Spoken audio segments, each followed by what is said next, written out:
இன்றைக்கி எல்லாருக்கும் பிடிச்ச ரவா கேசரி எப்படி பண்ணலான்னு பார்க்கலாம். அதுக்கு ஒரு பேனில் கொஞ்சம் நெய் விட்டுக்கிட்டு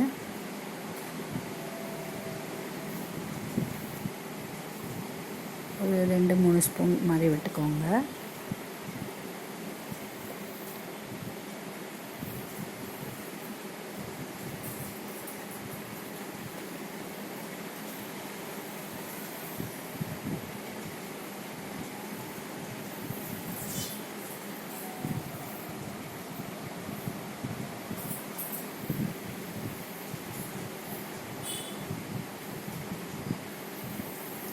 நான் ஒரு அழாக்கு ரவா எடுத்திருக்கேன். இது ரோஸ்டட் ரவா.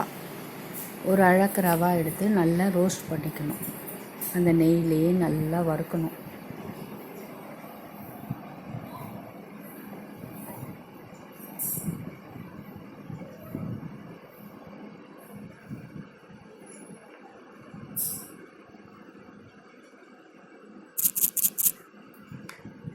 இந்த ரவா கலர் மாறிடக்கூடாது.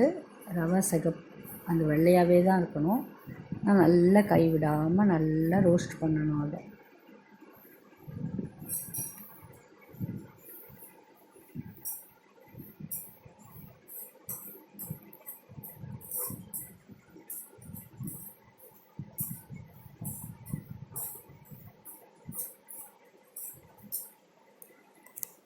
நல்லா வாசனை கமகமன்னு வரணும். அந்த ரவா இந்த நெய்யில் ரோஸ்ட் ஆகிற வாசனை வரணும். அந்த மாதிரி அதை ரோஸ்ட் பண்ணி எடுத்துக்கணும். கைவிடாமல் கிளறணும் நல்லா. நான் சிம்மில் போட்டதுனால கொஞ்சம் அதை அப்படியே கொஞ்சம் கை விட்டுருக்கேன். நீங்கள் கை விடாமல் கிளறிக்கோங்க. அதனால் சிம்மில் போட்டு அப்படியே வாசனை வரணும் கமன்னு.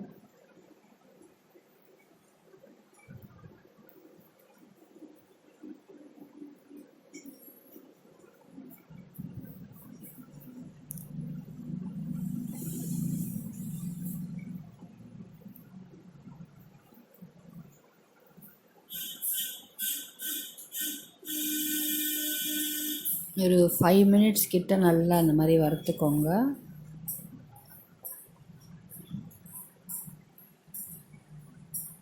அது கொஞ்சம் இந்த பாத்திரம் சூடாகாததுனால எனக்கு செவக்கலை. அப்படி ரொம்ப சூடாயிடுச்சுன்னா ரொம்ப செவந்து போயிடும். அது நல்லா கைவிடாமல் தான் கிளறணும்.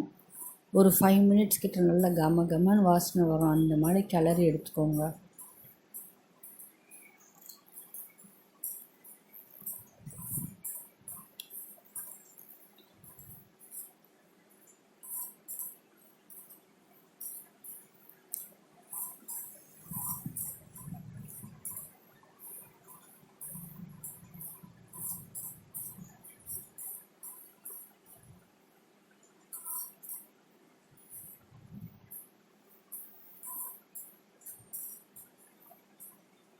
புரியுதுங்களா? நான் எவ்வளோ நேரம் அது கிளறேன்னு.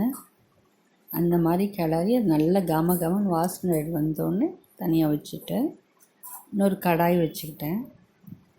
அதில் 2 அழாக்கு, நான் இப்போ ஒரு அழாக்கு ரவை போட்டதுக்கு 2 அழாக்கு ஃபுல்லாக தண்ணி விட்டுக்கணும்.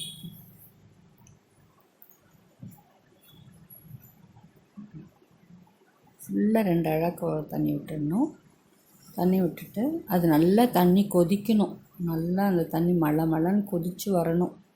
கொதித்து வரும்போது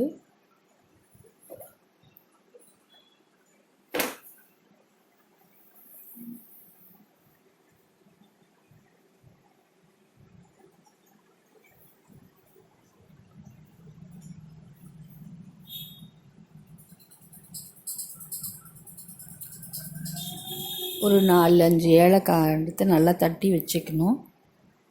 நல்லா அப்படியே தண்ணி கொதிக்குது பாருங்கள். அப்படியே மழன்னு அதுலேயே கொதிக்கணும் தண்ணி.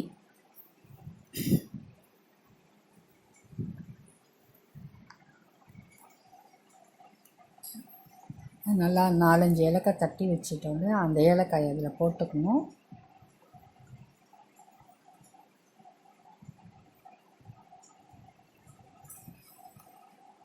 அதுலேயே கொஞ்சம் ஃபுட் கலர், நான் கேசரி கலர் பவுடர் இருக்குல்ல, அது கொஞ்சோண்டு நல்லா தண்ணியில் கரைச்சி இதே தண்ணியிலே விட்டுடணும் அந்த கேசரி பவுடர் கலரையும்.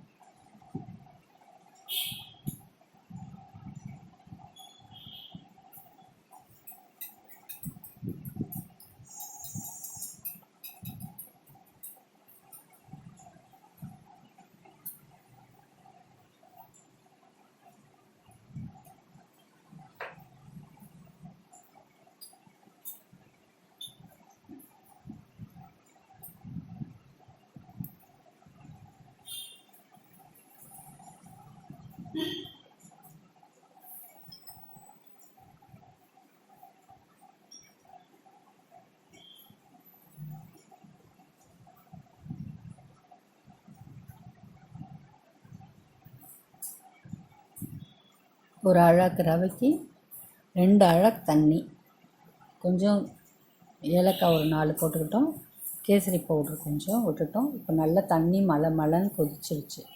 இப்போது நம்ம இந்த வறுத்து வச்சுருக்கோம்ல ரவை, அதை வந்து அதில் கொட்டிக்கணும்.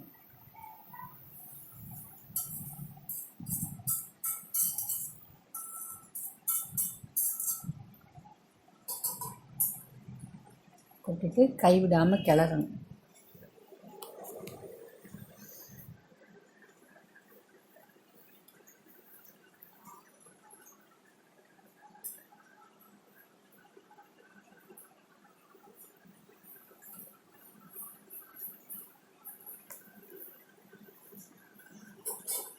ரவை நல்லா வெந்து வரணும்.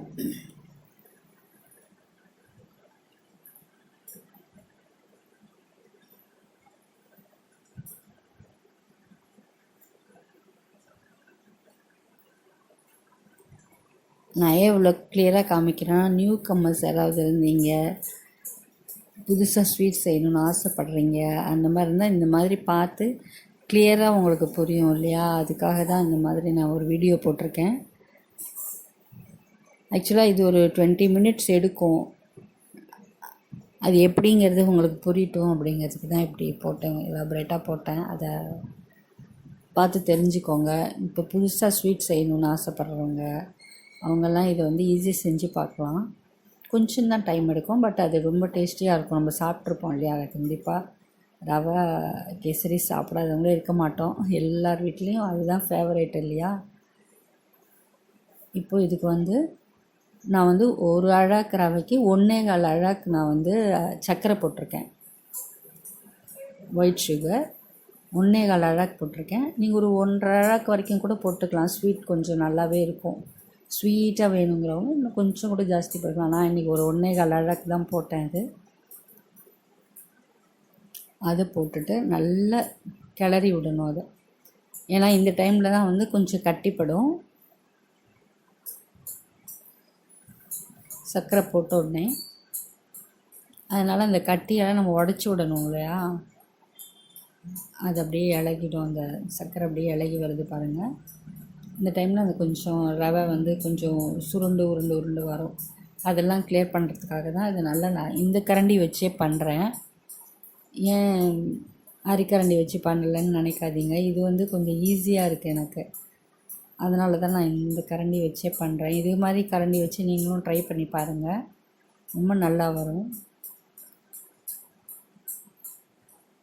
இது வந்து ஒரு 100 கிராமுக்கு மேலே நிறைய நெய் இருக்கும். இது நல்லா, நான் இன்றைக்கி ஓரளவுக்கு தான் நெய் ஊற்றிருக்கேன். நீங்கள் இது வந்து நெய் நிறைய வேணுன்றவங்க ஒரு கொஞ்சம் அப்படியே கொஞ்சம் நெய் அதில் தெரியும் இல்லையா? அந்த அளவுக்கு கூட நெய் ஊற்றிக்கலாம். நான் இன்றைக்கி ஓரளவுக்கு தான் நெய் ஊற்றினேன், பாருங்கள்.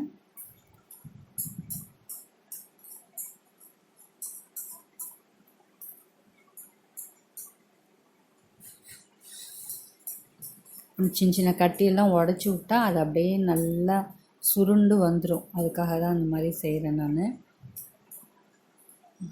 அது நியூவாக வரவங்க என்னடா அது கட்டி கட்டியாக இருக்குது, இது சரியாக வருமோன்னு நினைப்பீங்க இல்லையா? அதுக்காக தான் அதை காமிக்கிறேன் நான். அது அப்படி தான் வரும். நம்ம அதை கொஞ்சம் இது பண்ணி விட்டோம்னா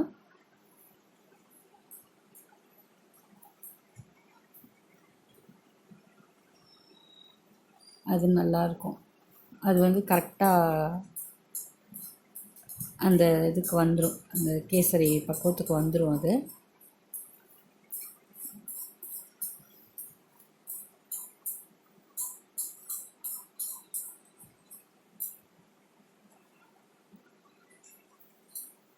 நம்ம வீட்டில் எல்லா வேலையும் பார்த்துருப்போம், நிச்சயமாக கிச்சனுக்கு போயிருக்க மாட்டோம் அப்படிங்கிறவங்களுக்கு தான் இது நான் போட்டிருக்கேன் இந்த வீடியோ.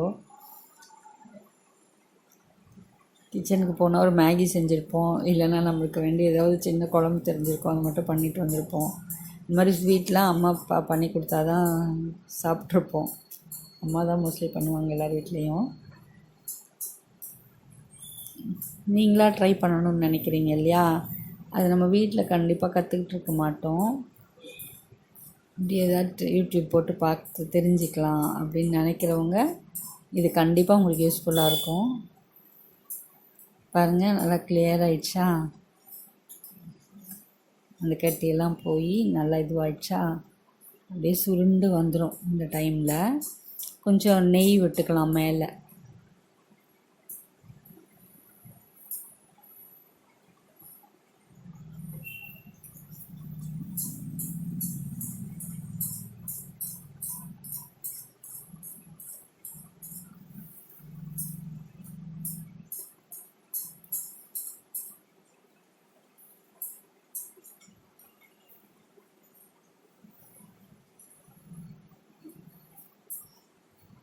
ஒரு 2-3 கரண்டி நெய் இருந்தால் இது மேலே இந்த டைமில் விட்டுக்கலாம். அது நல்லா இழுக்கும் நெய். நம்மளுக்கு ஓரளவுக்கு நெய் போதும், ரொம்ப திகட்டிடும்னு நினைக்கிறவங்க ஓரளவு நெய் ஊற்றினா போதுன்றவங்க ஒரு இதுக்கு மேலே ஒரு 3 ஸ்பூன் நெய் விட்டுக்கோங்க.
இப்போ பக்கத்தில் ஒரு சின்ன அந்த தாளித்து கொட்டுற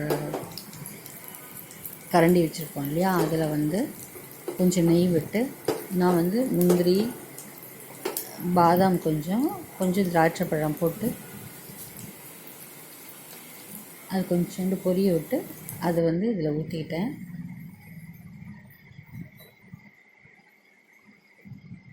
அது வீடியோ சரியாக விழலாது.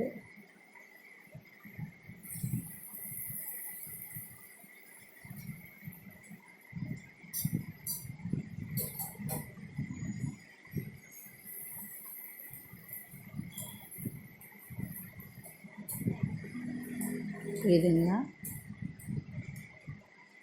முந்திரியும் திராட்சை பழமும் இருந்தால் கூட போதும். எனக்கு கொஞ்சம் 2 பாதாம்லாம் இருந்ததுனால அதையும் உடச்சி போட்டுக்கிட்டேன் நான் அதில்.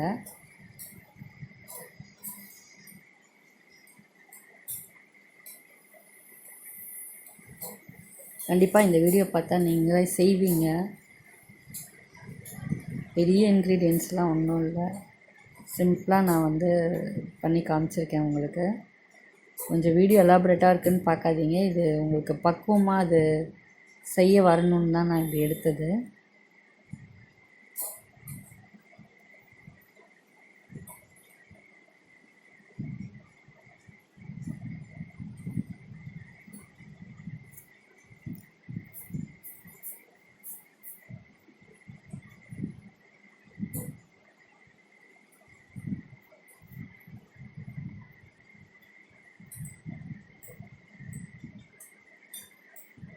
கேசரி ரெடி ஆயிடுச்சு. வேணா நீங்கள் இன்னும் கொஞ்சம் நெய் கூட விட்டுக்கலாம், இன்னும் கொஞ்சம் கலராக தெரியும். அன்றைக்கி ஓரளவுக்கு நெய் விட்டுருக்கேன்.